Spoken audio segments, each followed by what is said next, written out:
En este ejemplo vemos la figura que muestra un registro de temperatura para dos entradas de líquidos, Q1 y Q2, para aplicar el método de Romeo-Juárez, que fue el que vimos anteriormente. Primero que se considera que el flujo total en el punto A, Q1 más Q2, y así calculamos el Z, y pues vamos a hacer el siguiente análisis. Entonces tenemos que esta es la ecuación para Romeo-Juárez. Entonces lo que vemos es que la ecuación nos pide que hallemos la temperatura del gradiente menos la temperatura del fluido, que va a ser esta diferencia que vemos aquí entre el perfil geotérmico y el registro de la temperatura, y tenemos que hallar la pendiente de esta línea cuando ya se estabiliza, que sería acá. Para el punto número B, que es la entrada del primer fluido, hacemos lo mismo, hallamos la distancia entre la temperatura, el registro de temperatura y el perfil geotérmico, y hallamos la pendiente de esta línea cuando ya se está estabilizando. Para ZA, vamos a darnos cuenta que esto es igual a 333, ya que esta diferencia de temperatura nos va a dar igual, la diferencia de temperatura acá nos va a dar igual a 1.1, y la pendiente va a ser igual a 0.0033 grados Fahrenheit sobre pie, por lo cual nos da ese dato, y eso nos corresponderá al 100%. Para ZB hacemos el mismo procedimiento, hallamos entonces lo que les digo, la diferencia entre estos dos, y lo dividimos entre la pendiente y nos dará un valor de 50. Cuando hallamos esta diferencia nos damos cuenta que este flujo 1 representa el 15% de la entrada. Entonces en la estación A nos damos cuenta que lo que les decía, el Z va a ser igual a 333 y este flujo representa el 100%. Para el flujo en B, entonces hallamos esta diferencia que es de 0. La pendiente de la recta, que es de 0.08, que es esta recta, la diferencia entre el gradiente y el registro de temperatura, que será de 0.4, que será esta distancia de aquí a acá, basada en esta escala de temperatura. El Z lo hallamos a través de la ecuación y tenemos que este representa el 15% del flujo total. A continuación veremos el trazador radiactivo, el cual es una herramienta para el monitoreo de los fluidos del pozo mediante materia radioactiva. Este sirve para una evaluación cuantitativa de los perfiles de inyección. Para este hay dos métodos. Está el trazador radioactivo inyectado desde superficie, en el cual se utiliza detector de rayos gamma, y está el trazador radiactivo inyectado con herramienta de registro, en el cual material radioactivo miscible en los fluidos del pozo se dispersa rápidamente y viaja con ellos. Al trazador moverse con los fluidos, entonces la velocidad o pérdida del trazador refleja la velocidad o pérdida de fluido en la formación, el cual me permite hacer un perfil de inyección. Las aplicaciones que tenemos de estos trazadores radioactivos es primero que el trazador inyectado desde superficie nos permite localizar el tope del cemento de un apretón, la calidad del empaque de la grava, la detección del ácido, medir la fractura y saltura propagada con fluido de fracturación y localizar marcas de material radioactivo en perforaciones. Para el trazador inyectado con herramienta podemos medir cuantitativamente el perfil de inyección-producción, podemos localizar canales detrás del revestimiento. Las herramientas que se manejan en estos trazadores radiactivos son las siguientes. Entonces la primera es la cámara, que lo que permite es hacer una carga del material radioactivo. El segundo es el motor, que me impulsa el eyector. Tenemos el eyector, que expulsa el material radioactivo en el pozo, tapón o nube.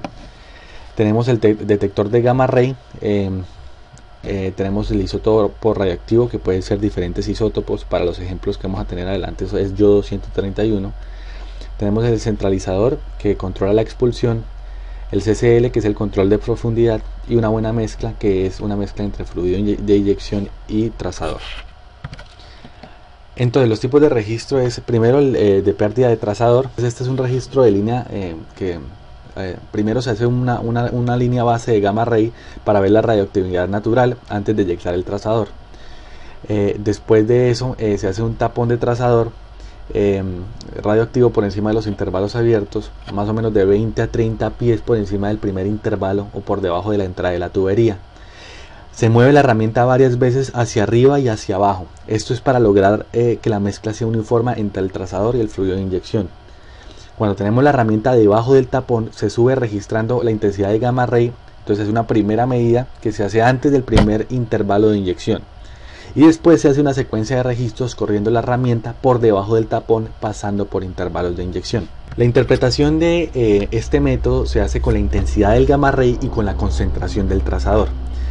Entonces, para eso hay dos principios. El primer principio base es que la intensidad del gamma ray es proporcional a la masa del trazador, de modo que la intensidad del gamma ray es proporcional entonces en el registro. Esto es, por eso es que se tiene que tener una mezcla uniforme. En el segundo principio base, la pérdida del trazador es proporcional a la pérdida del fluido. También entonces es necesario tener una mezcla uniforme, ya que el fluido se pierde en la formación de la misma forma que lo hace el trazador. Es entonces el principio que estamos utilizando para hacer el análisis.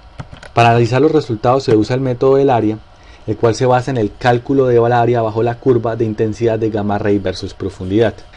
Por medio de esta ecuación vemos que la proporción de áreas, la relación entre las áreas va a ser proporcional a la relación de los caudales. Entonces vamos a hacer un ejemplo práctico. En este tenemos un registro donde tenemos las diferentes corridas de gamma ray. En esta primera curva tenemos un área del 100% que nos representa el 100%, o sea el gamma ray natural, el cual vamos a tomar como 100% en esta primera corrida. Si nos damos cuenta, las cuatro primeras medidas van a tener estos mismos valores muy similares, por lo cual entendemos que este es el comportamiento natural del pozo en el que estamos tratando. Por lo tanto, estos cuatro datos se promedian para que nos den 100%, y a partir pues ya de esta corrección vemos cuál es el porcentaje dependiendo de las áreas de cada una de estas curvas con respecto a esta primera o a esta que tuvimos aquí por corrección del 100%, a ver cuánta de esa área representa en esa. Entonces vemos que la última curva va a representar el 8% de esta primera, por lo tanto es un 8% del caudal que tenía esa primera.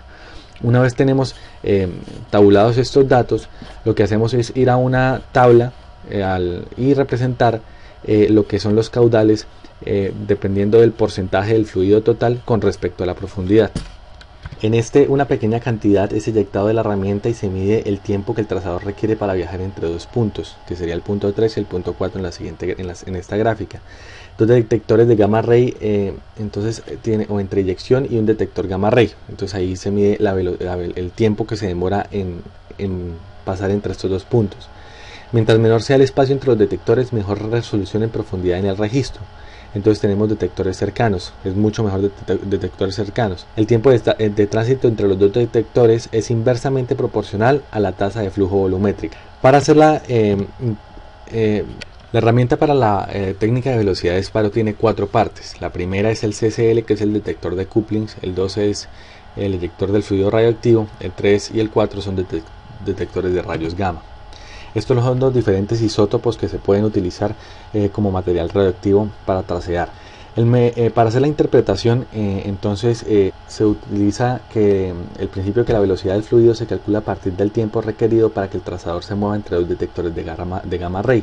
Este método también sirve mucho para determinar el porcentaje de flujo que se tiene por profundidades, donde vemos diferentes intervalos de profundidad acá.